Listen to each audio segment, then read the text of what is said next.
Começa agora o podcast Massas. Editorial do Jornal Massas, número 746, de 16 de agosto a 30 de agosto.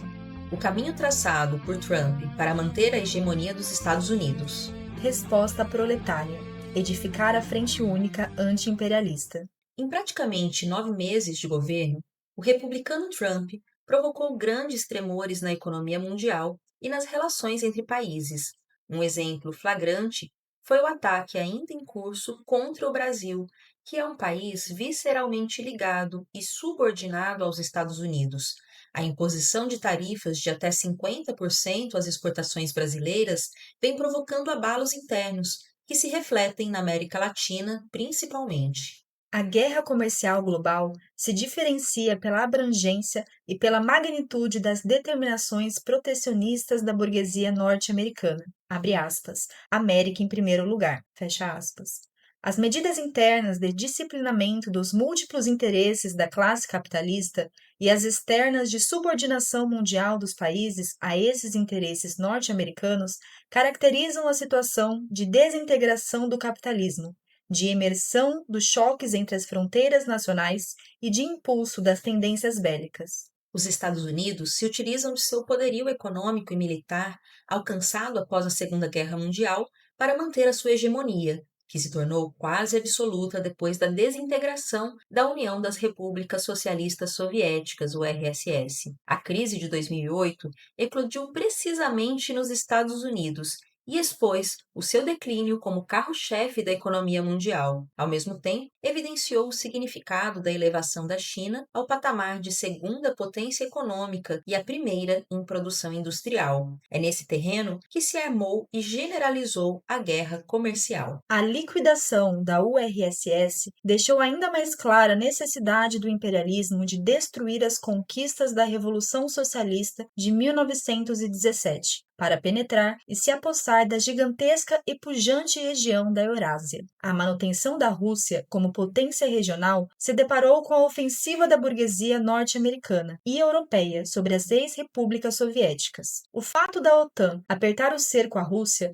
levou à guerra na Ucrânia, o que somente foi possível devido ao objetivo norte-americano de romper a capacidade da Rússia de manter ampla influência na Eurásia. Instalou-se uma crise na Europa sem precedentes, depois dos acordos de Yalta e Potsdam, que puseram fim à Segunda Guerra e estabeleceram a nova divisão do mundo. A escalada militar pareceu refrear após o fim da Guerra Fria, sem, contudo, desarmar a OTAN. Era questão de tempo para que a expansão da União Europeia, apoiada nos Estados Unidos, em direção às fronteiras russas, se tornasse um campo de conflito militar. A invasão militar da Rússia na Ucrânia foi uma resposta defensiva, que se deu nas condições de guerra comercial e de escalada bélica impulsionadas pelos Estados Unidos. A mudança de orientação estabelecida pelo governo Trump de impor um acordo de paz por cima da Rússia e da Ucrânia não corresponde a uma política mundial de arrefecimento da guerra comercial e da escalada bélica. Os Estados Unidos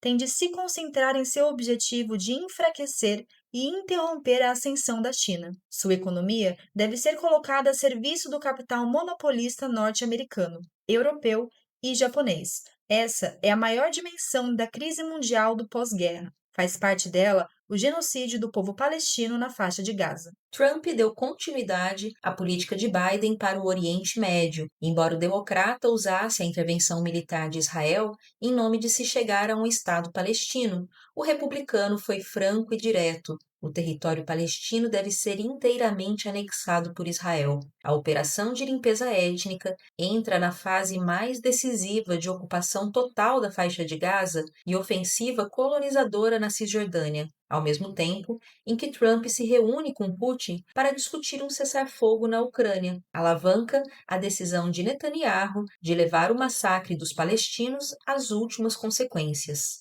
Observa-se que as frações burguesas internacionais, tanto das potências quanto das semicolônias, vêm assimilando os ataques dos Estados Unidos em um movimento de capitulação geral. É o que atesta o acordo comercial da União Europeia e do Japão, em primeiro plano. A China é o único oponente que pode oferecer resistência às brutais exigências de Trump. A Rússia tem de decidir se vai aceitar as condições dos Estados Unidos ou correr o risco de continuidade e intensificação na guerra da Ucrânia. Nesse quadro, dois acontecimentos recentes chamam a atenção: a discussão de Trump com o governo libanês para desarmar, entre aspas, o Hezbollah e o acordo de, abre aspas, paz entre Armênia e Azerbaijão, fecha aspas. No primeiro caso, é um reflexo dos bombardeios ao Irã e da derrubada do governo nacionalista de Bashar al-Assad, na Síria, por um movimento pró-imperialista. O chamado Eixo da Resistência ao Estado Sionista de Israel foi desmantelado. Essa vitória do imperialismo norte-americano isolou e neutralizou o Hezbollah, bem como fortaleceu a fração pró-imperialista que negocia o seu desarmamento. No segundo caso, Trump obteve uma vitória contra o Irã e a Rússia, realizando um acordo entre o Azerbaijão e a Armênia. Empresas norte-americanas e, com elas, forças militares tomarão conta do corredor de Zangezur por 99 anos. O imperialismo norte-americano batizou esse corredor de, abre aspas, Rota Trump para a Paz e Prosperidade Internacional. Fecha aspas. Essa rota é estratégica para o intervencionismo norte-americano no Cáucaso e na fronteira com o Irã. O anúncio de que a Coreia do Sul está propensa a um acordo com o Japão para apagar as ações militares japonesas na Segunda Guerra Mundial, na realidade trata-se de uma manobra arquitetada pelos Estados Unidos que trabalham pelo isolamento da China na Ásia Oriental. Evidentemente, a América Latina não poderia ficar à margem do intervencionismo norte-americano. Nos primeiros dias de seu governo, Trump ameaçou ocupar militarmente o Canal do Panamá e o Golfo do México para obstaculizar a presença comercial e econômica da China. O governo panamenho capitulou sobre protestos da população. O segundo passo foi o de bloquear a migração latino-americana e de deportar os imigrantes. O governo ultradireitista e obscurantista de El Salvador, Nayib Bukele, se dispôs a servir Trump em qualquer que fosse o serviço sujo. As prisões de Bukele são verdadeiros campos de concentração. A mais recente decisão de Trump é a de enviar militares a países e regiões da América Latina em nome do combate ao narcotráfico. Os Estados Unidos inventaram a tipificação de terroristas para cartéis de drogas, o que lhes daria o direito legal de intervir nos países signatários. Nesse momento, Trump firma um acordo com o governo do Paraguai para a criação de um centro, abre aspas, antiterrorista, controlado pelo Departamento Federal de Investigação dos Estados Unidos, FBI, na tríplice fronteira com a Argentina, Paraguai e Brasil, com a justificativa de combater o terrorismo, entre aspas, do Hezbollah e o crime organizado. O fato do Brasil não assinar a tipificação é motivo de ira de Trump contra o governo Lula. A movimentação de tropas no Mar do Sul do Caribe inicia esse processo intervencionista pelo imperialismo estadunidense. Ainda é preciso saber qual será o resultado da reunião de Trump com Putin no Alasca. Qualquer que seja a decisão, será provisória e não deterá a guerra comercial e a escalada bélica. Os Estados Unidos estão em posição de ofensiva e vêm ganhando terreno. A própria China está na defensiva, esperando adiar o momento do choque aberto. Os resultados das medidas de guerra comercial de Trump ainda não passam de previsões estatísticas, mas é bem provável que dificultarão ainda mais o já baixo crescimento da economia mundial e atingirão em várias magnitudes as economias nacionais. As contradições que solapam as bases da economia norte-americana não serão resolvidas com vitórias nos acordos tarifários e com algum passo positivo nas pretensões da reindustrialização. A etapa posterior a essa movimentação internacional, de cunho nacionalista, imperialista, fascistizante, é de aumento das contradições na economia mundial e de intensificação da desintegração da ordem internacional.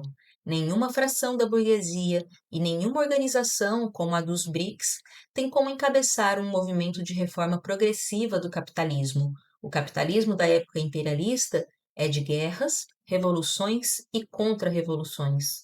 As guerras e contra-revoluções tomaram a dianteira desde a derrocada da URSS e o direcionamento da China para a restauração capitalista.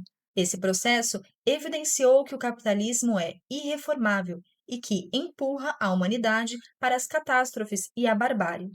As massas têm protagonizado lutas incessantes, mas sem que o proletariado avançasse em sua organização e retomasse o caminho das revoluções.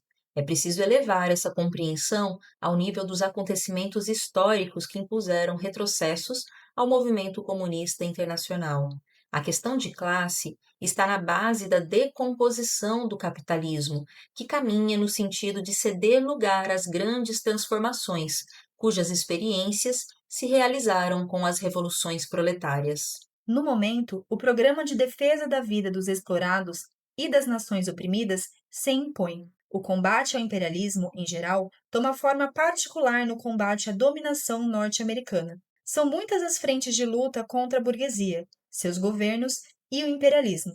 Trata-se de dar unidade a elas por meio da Frente Única Anti-Imperialista, sob a orientação do internacionalismo proletário.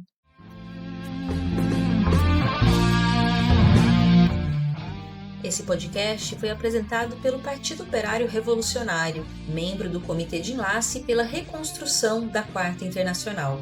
Para mais informações, acesse pormassas.org.